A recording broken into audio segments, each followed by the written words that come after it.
নমস্কাৰ, জয় হিন্দ। পোনপ্ৰথমতে সকলোকে স্বাগতম জনাইছোঁ।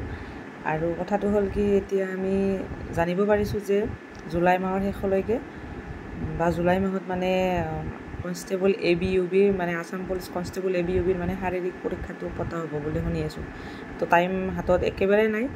যিসকলে কষ্ট কৰি আছে বা যিসকলে দৌৰিম বুলি ভাবি আছে যে ফিল্ডত ওলাই যাওক।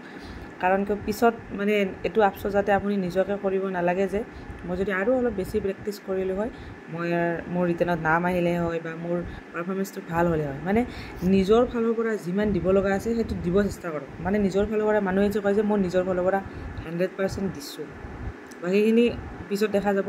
কিন্তু যেতিয়া প্ৰেক্টিছৰ সময়ত এতিয়া 100% দিয়ক, নিজৰ ফালৰ পৰা প্ৰেক্টিছ কৰক। তাৰপিছত যাতে মানে যেতিয়া ফিজিকেল ইণ্টাৰভিউ হ'ব, বহুতেতো ফিজিকেল ইণ্টাৰভিউ পাছ কৰে বাৰু, কিন্তু ৰিটেনত নাম নাহে। কিয়?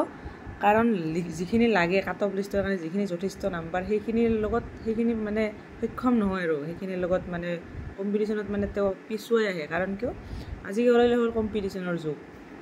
মানে 0.1 0.2ৰ কাৰণে মানুহৰ ৰিটেনত নাম নাহে। তো সেইটো পিছত আফচোচ যাতে কৰিব নালাগে। এতিয়া সময় থাকোঁতে কষ্ট কৰি লওক আৰু প্ৰথমতে ফিজিকেলটো পাছ কৰি লওক ভালকৈ, যাতে সকলোৱে ভাল নাম্বাৰ পাই পাছ কৰে। আৰু কাষ্ট ৱাইজ কাট অফটো বেলেগ যায় বাৰু, তথাপিও নিজৰ 100% দি কেনে এতিয়া প্ৰেক্টিছ কৰি থাকক আৰু বাকীখিনি পিছত কৈ যাম। বেষ্ট অফ লাক থাকিল চবকে মোৰ ফালৰ পৰা।